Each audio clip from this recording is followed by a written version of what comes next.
जय सिया राम। जय जय श्री राम। निज लो कहीं बिरंच गए, देवन यही सिखाई। बानर तनु धरि धरि मही, हरिपद से वहु जाई। देवताओं को यही सिखाकर कि वानरों का शरीर धर धर कर तुम लोग पृथ्वी पर जाकर भगवान के चरणों की सेवा करो, ब्रह्मा जी अपने लोक को चले गए। गए देव सब निज निज धामा, भूमि सहित मन कहूँ विश्रामा। जो कछु आयसु ब्रह्मा दीन्हा, हर से देव विलंब न कीन्हा। सब देवता अपने अपने लोकों को गए। पृथ्वी सहित सबके मन को शांति मिली। ब्रह्मा जी ने जो कुछ आज्ञा दी उससे देवता बहुत प्रसन्न हुए और उन्होंने वैसा करने में देर नहीं की।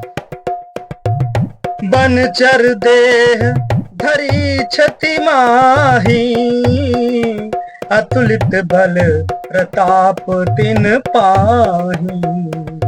गिर तरु नख आयुध सब वीरा, हरि मार्ग चित वही मति धीरा।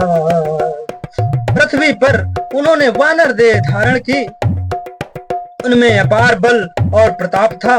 सभी सूरवीर थे। पर्वत, ब्रज और नख ही उनके शस्त्र थे। वे धीर बुद्धि वाले वानर रूप देवता भगवान के आने की राह देखने लगे। गिरि कानन जहाँ तहाँ भरी पूरी, रहे निज निज अनेक रुचि रूरी। यह सब रुचिर चरितमय भाषा, अब शो सुनहु जो बीच ही राखा। वे वानर पर्वतों और जंगलों में जहां तहां अपनी अपनी सुंदर सेना बनाकर भरपूर छा गए। यह सब सुंदर चरित्र मैंने कहा। अब वह चरित्र सुनो जिसे बीच ही में छोड़ दिया था। अवधपुरी रघुकुल मनि राऊ, वेद विदित तेहि दशरथ नाऊ। धर्म धुरंधर गुण निधि ज्ञानी, हृदय भगति मति सारंग पानी। अवधपुरी में रघुकुल शिरोमणि दशरथ नाम के राजा हुए, जिनका नाम वेदों में विख्यात है। वे धर्म धुरंधर, गुणों के भंडार और ज्ञानी थे। उनके हृदय में शांग धनुष धारण करने वाले भगवान की भक्ति थी और उनकी बुद्धि भी उन्हीं में लगी रहती थी। कौशल्यादि नारी प्रिय, सब आचरण पुनीत। पति अनुकूल प्रेम दृढ़, हरिपद कमल विनीत। उनकी कौशल्या आदि प्रिय रानियां सभी पवित्र आचरण वाली थी। वे बड़ी विनीत और पति के अनुकूल चलने वाली थी और श्री हरि के चरण कमलों में उनका दृढ़ प्रेम था। एक बार भूपति मन माही, भय गलानि मोरे सुत नाही। गुरु ग्रह गयो तुरत महिपाला, चरण लागी करी विनय विशाला। एक बार राजा के मन में बड़ी ग्लानि हुई कि मेरे पुत्र नहीं है। राजा तुरंत ही गुरु के घर गए और चरणों में प्रणाम कर बहुत विनय की। निज दुख सुख सब गुरु ही सुनायो, कही वशिष्ठ बहु विधि समुझायो। धरहु धीर होई है सुतचारी, त्रिभुवन विदित भगत भयहारी। राजा ने अपना सारा दुख सुख गुरु को सुनाया।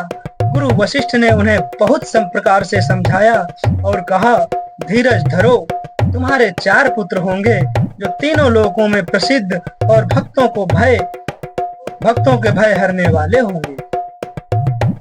श्रृंगी ऋषि वशिष्ठ बुलावा, पुत्र काम शुभ यज्ञ करावा। भगति सहित मुनि आहुति दीने, प्रगटे अग्नि चरु कर लीने। वशिष्ठ जी ने श्रृंगी ऋषि को बुलवाया और उनसे शुभ पुत्र का मेष्टि यज्ञ करवाया। मुनि के भक्ति सहित आहुतियां देने पर अग्निदेव हाथ में चरु हवियात्र खीर लिए प्रकट हुए। जो वशिष्ठ कछु हृदय विचारा, सकल काज भा सिद्ध तुम्हारा। यह हबि बाटी देहु नृप जाई, जथा जोग जहीं भाग बनाई। और दशरथ से बोले, वशिष्ठ ने हृदय में जो कुछ विचारा था, तुम्हारा वह सब काम सिद्ध हो गया। हे राजन, अब तुम जाकर इस हविष्यान पायस को जिसको जैसा उचित हो वैसा भाग बनाकर बांट लो। तब अदृश्य भय पावक सकल सभहि समुझाई, परमानंद मगन रब हर्ष न हृदय समाई। तदंतर अग्निदेव सारी सभा को समझाकर अंतर्धान हो गए। राजा परमानंद में मग्न हो गए, उनके हृदय में हर्ष न समाता था। तब ही राय प्रिय नारी बुलाई, कौशल्यादि कहाँ चली आई।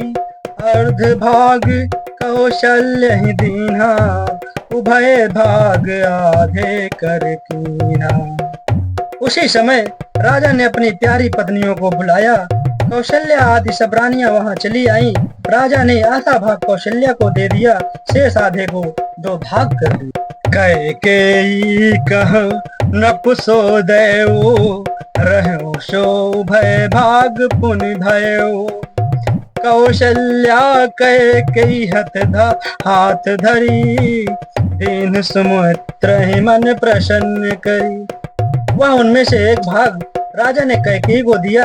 शेष जो बचा रहा उसका फिर दो भाग हुए और राजा ने उनको कौशल्या और कैकेयी के हाथ पर रखकर, अर्थात उनकी अनुमति लेकर, और इस प्रकार उनका मन प्रसन्न करके सुमित्रा को दिया।